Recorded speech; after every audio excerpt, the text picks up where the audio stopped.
तुमचं स्वतःचं तुमच्या भावनांवरती कंट्रोल पाहिजे. थोडंसं वाईजनेस इम्पॉर्टंट आहे, राईट?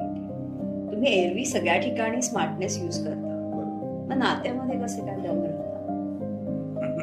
सो हा डमनेस तुमचा गेला पाहिजे and it is your responsibility. आपण असं म्हणू शकतो थोडंसं स्मार्ट नात्यांच्या बाबतीत पण व्हायला पाहिजे. कुठे मी भावना किती गुंतवतोय किंवा गुंतवतीये, किती लेवलवरती मी कुठले प्रश्न विचारते, हे सगळे गोष्टी खूप इम्पॉर्टंट आहेत. कारण त्यातनं तुम्हाला क्लॅरिटी येणार आहे बिफोर गेटिंग मेड.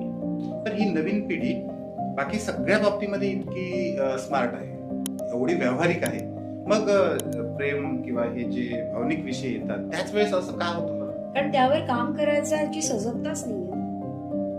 अपने आप हो जाएगा, आपल्या आपण होईल. कारण आई वडीलही चुकलेत कुठेतरी. It's a failed parenting. Unknowingly झाल्या, तुमच्या आई वडिलांना काही दोष नाही देत, पण हे अननोईंगली झाल्यामुळे, अनइंटेन्शनली झाल्यामुळे नातं कसं सांभाळायचं हे शिकवणच राहून गेलं. So they don't know how to deal with this. They don't have the coping mechanism for it.